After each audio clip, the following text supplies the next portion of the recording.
So Siva, you've been with us for about 6 weeks now. What have you accomplished so far? As of right now, actually, I accomplished a lot. So if you think about it, I did my first buyer's deal. I have 2 leases I completed. I also have another 4 leases I still got to complete, and I have 2 more buyers waiting for me. Dude, that's incredible. Yeah. That's amazing. What would you say is the first thing that we did together to help you build your business?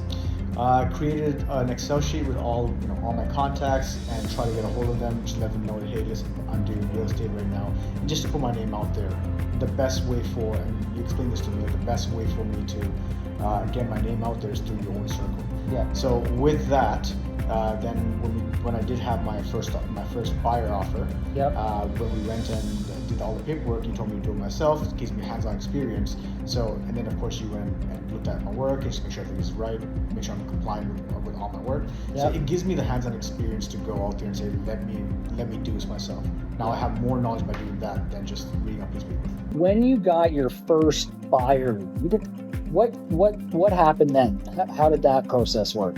That process was actually very pleasant and very simple. So once I got the lead, so we brought them to the office and saying, you know what, let's do a buyer presentation. So Yep.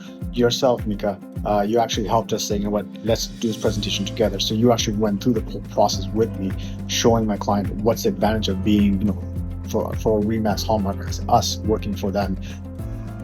How does hands-on coaching compare to just taking courses, online courses?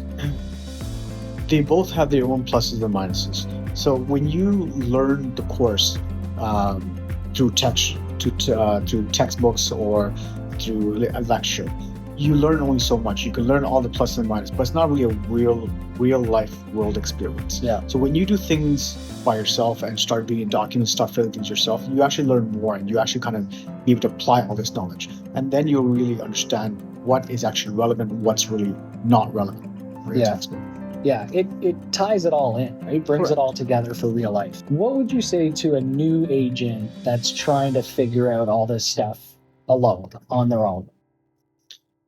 Always remember that when you're in RE/MAX, you're not really alone. You always have the tools. You have online tools like the Hallmark Hub, Yeah. but you also have your managers to help you out as well, right? Any questions you can always ask them. But the good thing is, even when I was a new agent here, I also got help from other agents.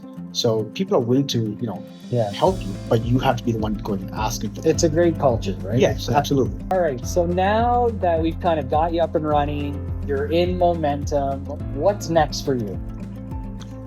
That's hard to say. There's just keep going, get more clients, just get that ball rolling. Yeah. Well, we'll work together, right, to build your foundation, start implementing systems and processes, continue the consistent prospecting, right? And Yes. we talked a little bit today about you've been doing a lot of leases, not getting pigeonholed with leases. They're great to learn, but it's more work than working with a buyer or seller. Right? Absolutely. Yeah. When it comes to leases, it's actually a little more tougher just because there's a lot more variables you gotta kind of navigate through. Yeah, credit checks, references, like all this stuff. Yeah.